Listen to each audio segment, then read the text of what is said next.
What's going on, everybody? This is dkdynamite, and tonight I have a really exciting video for you guys, as well as some nasty gameplay for you in the background of some Fireteam. We're going to be talking about something that ended up being real the entire time for Black Ops Cold War, some updates from Treyarch, and even more. Definitely stay tuned. But before we jump into that, be sure to hit that subscribe button down below, and to announce the winner of my PlayStation 5 and Vanguard giveaway, which I began at the beginning of December. We have the legend himself, Slump Board. The announcement was already made over on Twitter by Vast. Vast helped me host this giveaway a couple of weeks ago, and congratulations to Slump. He won either a PlayStation 5 with a copy of Vanguard or $550 cash, whichever he chooses. I've already reached out to him over on Twitter. Congratulations once again. I have more giveaways I'll be hosting on the channel over the next couple of months. Hopefully you guys do tune in for that. But it was an honor to do this. Figured, you know what? PlayStation 5s are hard to get, so you know what? Let's do something nice for the holidays. And there you have it. But also don't forget, you could just use code DYNAMITE to save 10% off any order from G Fuel, Gamer Advantage, and even Control Freak as well. So definitely take advantage of that when you can. I have some other exciting partnership announcements that will be happening very soon here on the channel. I'm really excited about that. But first and definitely foremost, when it comes to the news today, Treyarch did break a bit of silence. And first off with a tweet you may have missed a couple days ago, where they said Happy New Year's to everybody except for those who don't capture B. And I couldn't agree more. That happens all the time in multiplayer. It's like, what are you guys doing on the team? Please capture B flag. And they also provided a small update about Black Ops Cold War today as well, where they confirmed they are keeping the Gunfight tournament live in multiplayer, along with the addition of Gunfight blueprints, and then 12v12 Mosh Pit will be continuing. So I think it's good that they kept the Gunfight tournament in for Cold War multiplayer, in case you guys missed out on any of the blueprint rewards, which you weren't able to unlock if the Gunfight tournament wasn't live in the quick play options. So there you have it with that. And we have no announcements right now about any new bundles coming to Cold War, but like I mentioned before, there's plenty of evidence that more are on the way, and I'm sure they'll be sporadically released over the course of 2022. I'll keep you guys posted with that. But in case you guys still have any interest in Call of Duty Vanguard, I made a video a couple of days ago discussing everything we know so far about both rumors and official information with Season 1 Reloaded. But today, we got a bit of a tease about Season 1 Reloaded from Treyarch themselves. So as they went ahead and tweeted, we hope everybody had a safe and restful holiday break. Our mid-season Vanguard Zombies update drops on Tuesday, and with January 15th coming up next Saturday, we figured we'd post our 115-day blog a bit earlier than usual this year with all the details. Stay tuned next week. So I do have a dedicated Zombies video planned that I'll probably post this weekend, where we're going to be talking about what should be added to Duran Fung, what the future of the mode is looking like right now. There's still a bit of material to talk about with that, but what it looks like is that I'll be live streaming either this Monday night or at some point Tuesday afternoon before the launch of this new update. But for all we know as well, the update could also go live late Tuesday night. It's a bit unclear. Usually we get updates on Wednesday or Thursday, so I'll keep you guys updated with when we get an official time for the launch of this mid-season update. Aside from what's confirmed on the roadmap, there really isn't much that we're expecting, so we're hoping for a couple of surprises on the upcoming roadmap reveal, which should be this Monday along with the preload. Now, starting off with the first bombshell of this video, and no pun intended, right? I do host a podcast called Bombshell every Friday. We first up have the collector's edition of Black Ops Cold War, which all of us believed never existed, was actually real the entire time. So somebody by the name of Abi Savage or Abai Savage is actually somebody that used to work as an artist over at Treyarch, which no longer does, and apparently as of a couple of days ago, he seems to have gotten permission to post a ton of concept art images that he worked on back when he was at Treyarch. And we see this happen all the time, where after a year or two, NDAs and various restrictions do expire, allowing artists to share some of their secrets and concepts that the public never saw. So as you guys can see, and as it says here, this is a mock-up to pitch using an adapted instant camera for the collector's edition. I used a combination of 3D renders and Photoshop to build the props. So this is somebody who worked on UI for Black Ops 4 and Cold War, and also put together some beautiful art of what appears to be the original plan for a collector's edition here. So I'm definitely super upset to this day that Cold War nearly marked the end of an era for collector's editions when it comes to the Call of Duty franchise, right? MW 2019 did have a collector's item, but I want to guess because of the pandemic, they just couldn't make one happen for Cold War, and one also didn't happen for Vanguard. So what that probably means is that it's an easy opportunity for Activision to say, yeah, we're going to step away from physical collector's editions and from now on stick to those ultimate digital editions with every new title. That's probably what's going to happen. They probably have no interest in investing extra money in these collector's items, especially right now, of all times in the world, right? So obviously this would have fit the theme of the game perfectly to have an old school, functional, Polaroid-like camera. We get to use a camera quite a bit in the campaign, so I didn't even think of that being a perfect object for a collector's edition. Never thought of it one time. I always had a couple of ideas every now and again. I'm like, oh, they could have done this or that, but I think a camera would have made the most sense. And I did make a video right before the launch of Cold War talking about all previous Treyarch collector's editions. I already had the editions for Black Ops 3 and 4, but I never had the ones for World at War, Black Ops 1, Black Ops 2. I went ahead and collected them from eBay. I got really lucky with some bids and managed to collect them all. So I put all of them together for a video, as you can see on screen with the footage.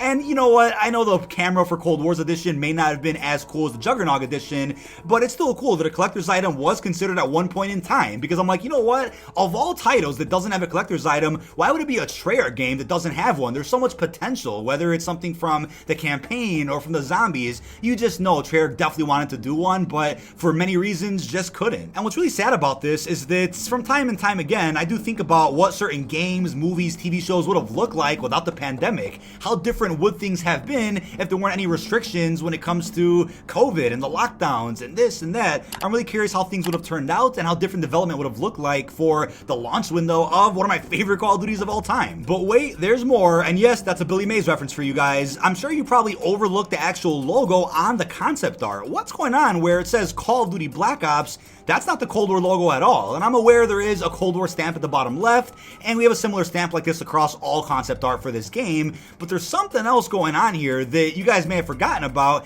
and that is a supposed hard Black Ops reboot which was rumored to launch in 2020. If you guys forgot, well, after I think it was Operation Grand Heist for Black Ops 4, Kotaku and other corporate media broke the news that Sledgehammer was no longer leading COD 2020 and Treyarch had to take over to work on a supposed Black Ops 5. We talked about the fact that there was a Black Ops 5, I guess, in development at one point, or it might have just been Cold War that was called Black Ops 5. A logo was even done for it, but it seemed too similar to what Vanguard was going to end up doing, so they ended up changing that. And there were plenty of other really reliable rumors from some big gaming scoopers that they were going to plan on rebooting Black Ops the same way they rebooted Modern Warfare. A fresh reboot from the ground up with a recast and a whole new story going in a completely different direction that doesn't acknowledge the old canon from Black Ops 1, 2, 3, and even 4, but that didn't end up happening. Of course, we have Black Ops Cold War, which is a direct sequel to Black Ops 1, still taking place in this new rebooted-ish universe, which now consists of World at War, Vanguard, Black Ops 1, Cold War, and then Modern Warfare 2019. So this may actually be the most proof we have that there was a hard Black Ops reboot in the works at some point, and this was the logo for it, which is incredible. The game may have just been called Call of Duty Black Ops, but they figured, you know what, instead of doing a hard reboot, let's continue the canon that was already working so well for the Black Ops timeline and just make Black Ops Cold War. This is awesome. I mean, this is definitely some evidence that something like that was in the works, but I don't think that's ever going to happen. I think now that we have the really successful Black Ops Cold War, they're either going to do sequels to this game or maybe pick up where Black Ops 2 left off. I don't see them rebooting Black Ops at any point in time like they did with Modern Warfare. But like I've always suggested, that could explain why we have recast for Mason, for Woods, Hudson, other various characters. They had a plan to fully reboot, and by the time they had voice actors hired, they said, you know what, let's kind of walk back a little bit and end up doing a sequel to Black Ops 1 instead, but since we already have these new voice actors, we're just gonna stick with them, and to me that's perfectly fine. I'm totally on board with that. Now, all in all, taking a look at the image, you can definitely tell this was something put together long before the core marketing was put together for Black Ops Cold War, which explains why there may have been a different logo and different direction entirely for the game itself. Taking a look at Abai's resume that's also on his site, you can see that he worked at Treyarch from May 2019 to August of 2020, where he mentioned specifically that he worked on Black Ops 4, designed and implemented icons and widgets in a variety of aesthetics using proprietary software, painted keyframe illustrations for in-game use, and created layout mockups for menus. He then also worked a bit on Black Ops Cold War, but then left Treyarch that summer to become a freelance illustrator and designer, but now, as you can see, he seems to be looking around for some more work. But luckily, it's great that he was given permission to post things like this, since we just saw something like this happen a couple of months ago where somebody posted concept art images of the various Cold War Zombies maps, so we get a bit of a different look at what those maps were like and how Nocturne and Toten was looked at a bit differently before the game actually came out. But if I had to guess, the collector's edition probably cost upwards of $200, maybe a bit less, but that's typically the price range for any prestige edition of every Call of Duty title. But that's not all, folks. We also have some other concept art images from Cold War multiplayer, and first off, a different look at what the perks would have been like. And notice how it says select perk and the R looks a bit weird there. There's a whole different aesthetic and design that was, I guess, going to be for this hard Black Ops reboot that didn't happen, but they reused a lot of this for the game we do have, which is Cold War, right? A different look there for the perks, the wild cards.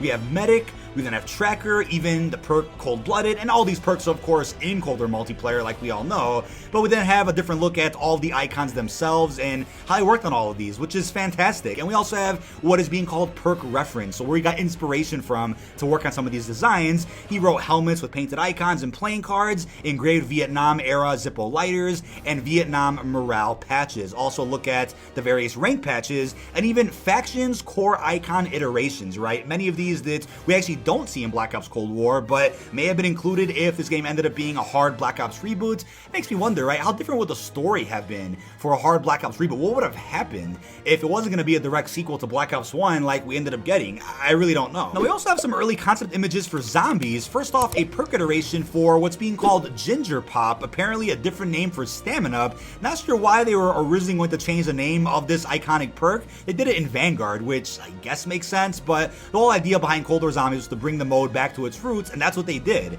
So this is a different look at the taller looking perk can for Stamina up here, right? We have different looks for tier 1, 2, 3, 4. We have a reference there on the left of what it's based out of, and we also have a look at the zombie field upgrades for Toxic Growth, Frost Blast, Ring of Fire, Lightning Links, Frenzy Guard, and the works. And it's cool that these field upgrades were planned from the get-go, even though we didn't see some of these until very deep into the life cycle of Cold War, like Season 5 and even beyond that. So they had all this planned out with different looks, of course, for these various zombies' abilities. Really cool to look at. Now, Abai also put together what looks like the achievement icons for Alpha, Omega, and Tagger Toten. And yes, I'm still very salty we don't have zombies achievements anymore, unless it's at launch for a game, I guess, going forward. No longer will we end up having DLC achievements whenever a new map drops, and I'm gonna assume it's because the way maps drop now is a bit different from before. It's not a big map pack download, instead it's just a big patch, as if it was another random update, but the new content is just bundled within that. It's not labeled as a map pack anymore, which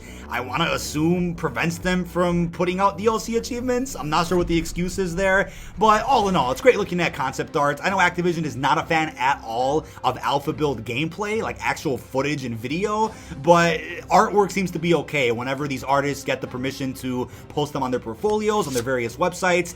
That's when it's okay to talk about things like this, but concept art is beautiful. Looking at Armada and Crossroads there, it's great to look at things like this, and I was really excited about putting together this video for those out there that were fans of Black Ops Cold War, giving you an alternate take as to what this other content did look like. But that is about it. This has been dkdynamite. Leave our thoughts down below in the comment section. What are your thoughts on the updates from Treyarch earlier today, and how do you feel about the fact that a collector's edition did exist for Black Ops Cold War? I kind of had a feeling that, yeah, one was at least planned at one point. I know they didn't ship any, I know there were no official images of what that would have been like, but there at least is a concept art mock-up of what was initially planned long before we even had Black Ops Cold War, probably at a point in time when it was a hard Black Ops reboot, which is crazy to think about. Also, what are your thoughts on the other concept art for zombies, even the multiplayer perks, and the idea that Black Ops at one point in time was going to be a hard reboot just like Modern Warfare? Really hope you've enjoyed, and peace out, everybody.